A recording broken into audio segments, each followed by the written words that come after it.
നമസ്കാരം, ഞാൻ Rakesh M G. ഞാൻ കഴിഞ്ഞ ദിവസം ചെയ്തൊരു വീഡിയോ ആണ്. അതായത് ഒരു വാഹനം തള്ളി സ്റ്റാർട്ടാക്കി കഴിഞ്ഞാൽ നമ്മുടെ വാഹനത്തിൻ്റെ ബാറ്ററിക്ക് ചാർജ് കയറുമോ, ഇൻ കേസ് ആ ബാറ്ററിക്ക് കംപ്ലയിൻ്റ് ഉണ്ടെന്നുണ്ടെങ്കിൽ ഒരു കാരണവശാലും ചാർജ് കയറത്തില്ല. ഇത് റിലേറ്റഡ് ആയിട്ട് എൻ്റെ ഒരു സബ്സ്ക്രൈബർ ഒരു സംശയം ചോദിച്ചിട്ടുണ്ടായിരുന്നു. ചോദിച്ചിരിക്കുന്നത് അരവിന്ദ് സജീവനാണ്. ചോദിച്ചിരിക്കുന്നത് ചോദ്യം ഇങ്ങനെയാണ്: hi Rakesh, I have a doubt when I saw this video, how to start an AMT vehicle when battery is down, like in the same scenario.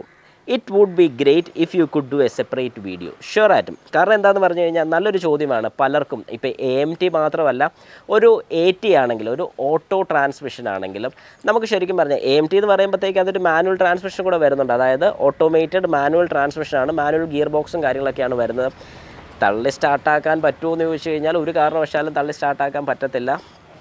പക്ഷേ സിമിലർലി നമുക്ക് കുറച്ചുകൂടെയൊക്കെ വേണമെങ്കിൽ നോക്കാം എന്ന് മാത്രം നമുക്ക് പറയാൻ സാധിക്കത്തുള്ളൂ. അതായത് ഒരു AMT വാഹനത്തിൽ ഒരു കാരണവശാലും തള്ളി സ്റ്റാർട്ടാക്കാൻ പറ്റത്തില്ല. പക്ഷേ ഒരല്പമെങ്കിലും ബാറ്ററിക്ക് ചാർജ് ഉണ്ടെന്നുണ്ടെങ്കിൽ നമുക്ക് മാനുവൽ മോഡിലോട്ട് മാറ്റി സെക്കൻഡ് ഗിയറിലാക്കി കുറച്ചൊന്ന് പുഷ് ചെയ്ത് കഴിഞ്ഞാൽ, അതായത് ആരെങ്കിലുമൊക്കെ ഇച്ചിരി ആരോഗ്യമുള്ള കുറച്ച് പേരുണ്ടെങ്കിൽ ഒന്ന് പുഷ് ചെയ്ത് കഴിഞ്ഞാൽ സ്റ്റാർട്ട് ചെയ്യിക്കാം, ചാടിച്ചെടുത്തുകൊണ്ട് പോകാം എന്നേ നമുക്ക് പറയാൻ പറ്റില്ല. പക്ഷേ ഒരു കാരണവശാലും ആരും ഇത് ചെയ്യാൻ വേണ്ടിയിട്ട് ഞാൻ റെക്കമെൻഡ് ചെയ്യത്തില്ല. അങ്ങനെ ചെയ്യാൻ പാടില്ല. ശരിയായ രീതി എന്ന് പറഞ്ഞാൽ ഒരു കാരണവശാലും അങ്ങനെ ചെയ്യാൻ പാടില്ലെന്ന് തന്നെയാണ്.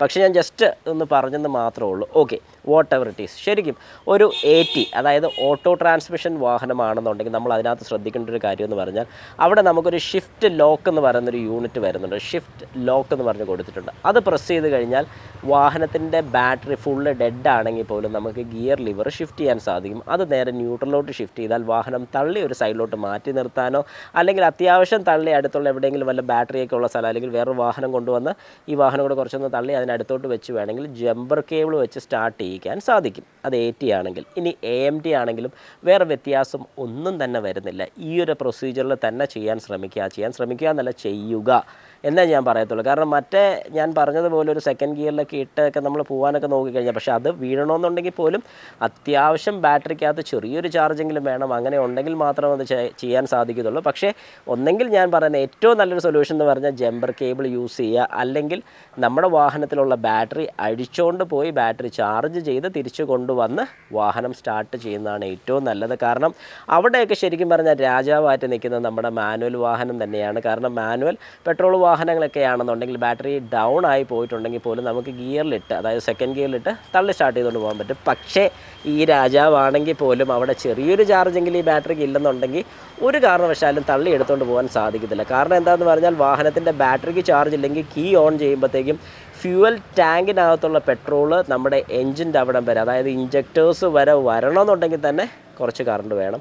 ആ ഒരു കറണ്ട് വേണം നമ്മുടെ ഇഗ്നൈറ്ററിലോട്ട് കറണ്ട് കൊടുക്കാൻ വേണ്ടി, അതായത് സ്പാർക്ക് പ്ലഗിലോട്ട് സ്പാർക്ക് കൊടുക്കാൻ വേണ്ടിയുള്ള ഇഗ്നൈറ്റർ ചാർജ് ആവണമെങ്കിൽ, അല്ലെങ്കിൽ അതിലോട്ട് കറണ്ട് വരണമെന്നുണ്ടെങ്കിൽ തന്നെ ഈ പറഞ്ഞ ബാറ്ററിക്കകത്തു നിന്നുള്ള ചാർജ് വേണം. ഇതുണ്ടെങ്കിൽ മാത്രം ഓൾട്ടർനേറ്ററിൽ നിന്നുള്ളൊരു ഔട്ട്പുട്ട്, അതായത് സ്റ്റാർട്ടായതിനു ശേഷം ഓൾട്ടർനേറ്ററിൽ നിന്ന് വരുന്നൊരു ഔട്ട്പുട്ട് യൂസ് ചെയ്ത് പിന്നെ വർക്ക് ചെയ്തോളും. പക്ഷേ ആദ്യത്തെ ആ ഒരു സ്റ്റാർട്ടിങ്ങിൽ ഒരു ചെറിയ കറണ്ടെങ്കിലും ഇല്ലെങ്കിൽ ഈ പറഞ്ഞ കാര്യങ്ങളൊന്നും നടക്കത്തില്ല.